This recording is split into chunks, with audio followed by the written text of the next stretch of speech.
Magandang araw mga kapolitika at welcome back dito sa ating YouTube channel.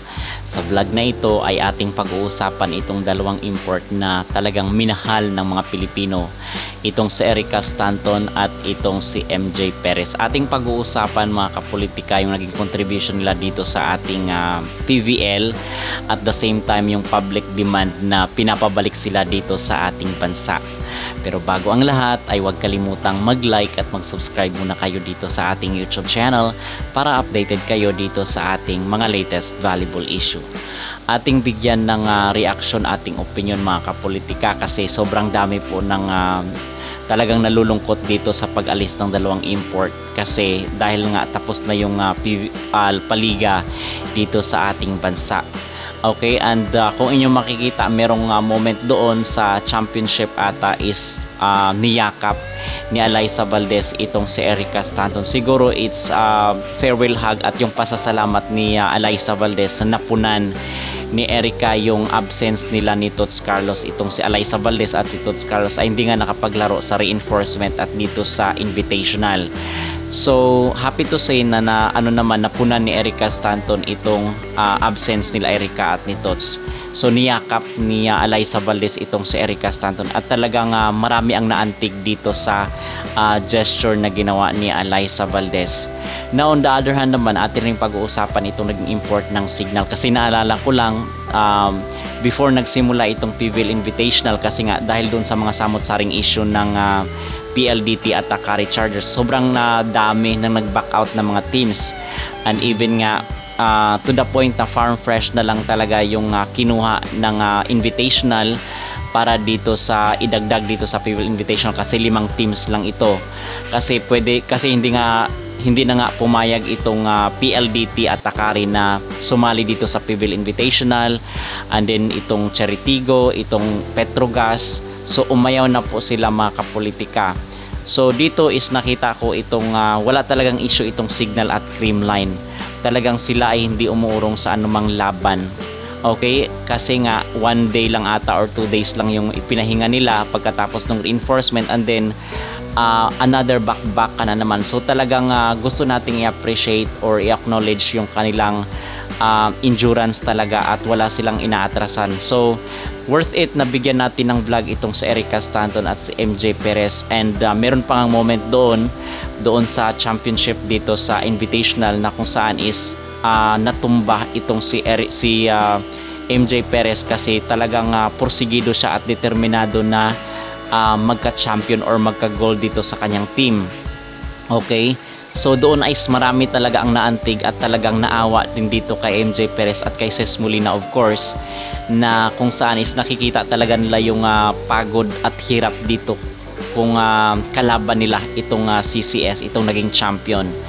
So dito isinangaan itong si MJ Perez at marami ang nagsasabi at yung sinasabi ng mga netizen na kung maaari is wag mo nang mag-retire itong si MJ Perez, most especially yung mga supporters ng Signal HD Spikers na sinasabi nila na kinakailangan pang bumalik itong si MJ Perez for the championship. So yun ang request ng mga Signal supporters, which is tayo rin naman is nanghihinayang rin dito kay MJ Perez, although dalawang award itong kanyang nakuha. Doon sa una is naka-bronze and then meron din siyang personal award, and dito naman is silver, nagkaroon siya ng personal award. Baka sa susunod naman is gold na ang mapanalunan ni MJ Perez at ng buong Signal.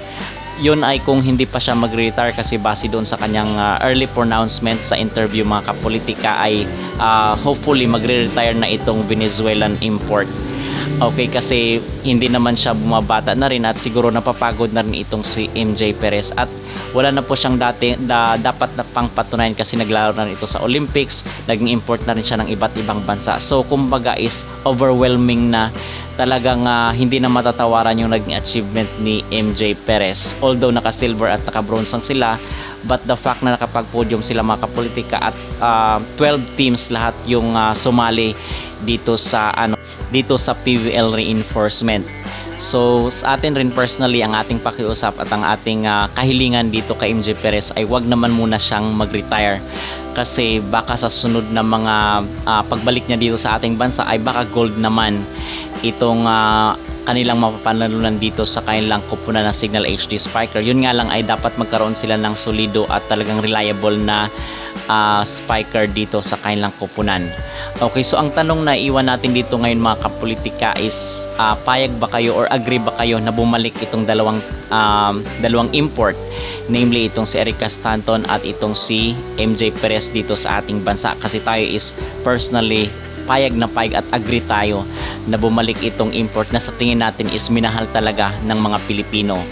Now on the other hand naman, dito naman tayo kay Erica Stanton, itong naging import ng Creamline. Gusto ko lang bigyan rin ng appreciation itong kanyang naging presensya dito sa kanyang team, kasi nga nung unang mga araw ng laro nila dito kontra sa PLDT, kasi natalo nga sila, ay inulan ng bashing itong si Erica. And actually tayo nga is nakapagbigay rin tayo ng mga komento, negative comments dito sa import na naging ng Creamline, which is naging lesson learned na rin po sa atin yung mga kapolitika, at nagbigay na rin po ako doon ng explanation doon sa mga nauna kong mga videos, kasi merong nag-comment doon sa ating previous video na bakit daw tayo nang hula dito sa maging kapalaran ng Creamline in the first place. Okay, but again, nagbigay na po ako ng explanation doon sa aking mga naunang videos. So doon sa championship ng Creamline ay nag-hug itong niyakap ng mahigpit ni Alyssa Valdez itong kailang naging import na si Erica Stanton.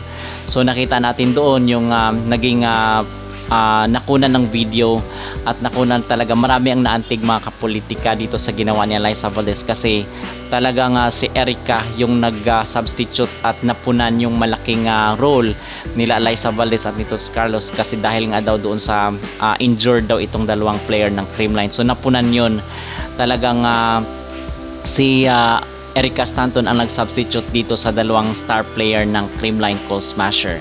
Okay, so maganda yung role na kanyang ginampanan dito sa Creamline, to the point na ina-underestimate nga siya kasi ina-underestimate siya nung assistant coach ng Creamline, nang sabi niya is mahina daw itong si Erica Stanton. So medyo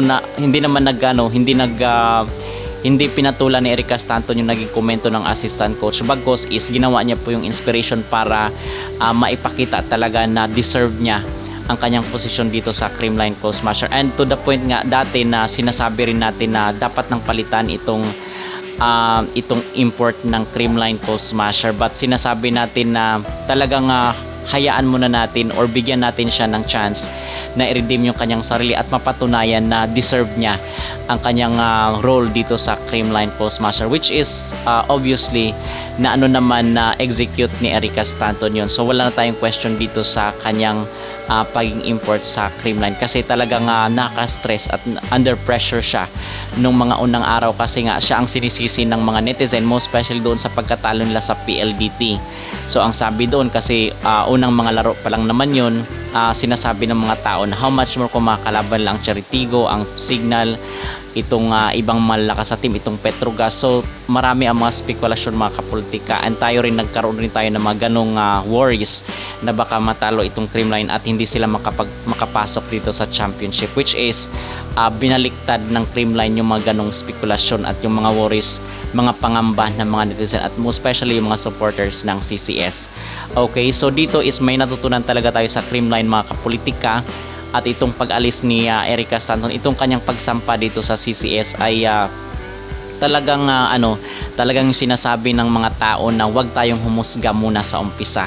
Okay, kasi hindi pa natin kilala yung tao at hindi pa natin alam yung yung makaya nilang gawin. Okay, so again, yung ating demand or yung ating pakiusap dito kay MJ Perez ay wag muna siyang mag-retire.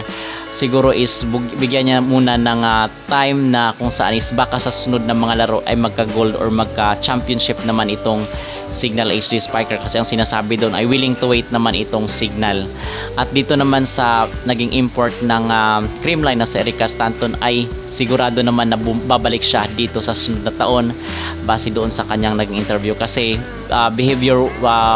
yung kanyang behavior ay talagang hinangaan rin ng maraming Pilipino na sinasabi is hindi daw maangas, hindi mo nakita na nagswag itong si Erica Stanton. So talagang napabilib sa kanya at napamahal ang nakaraming Pilipino. Okay, so far mga kapolitika, yun ang ating talakayan in this video. na kung saan yung ating tanong na dapat pang bumalik itong sila Eric Castano sa MJ Perez dito sa ating bansa dahil sa kanilang ipinakitang galing dito sa PBL. Para sa atin mga kapolitika, wala tayong problema at yes na yes tayo dyan, okay? So mag-comment down below at huwag kalimutang mag-like at mag-subscribe muna kayo dito sa ating YouTube channel para updated kayo dito sa ating mga latest volleyball issue.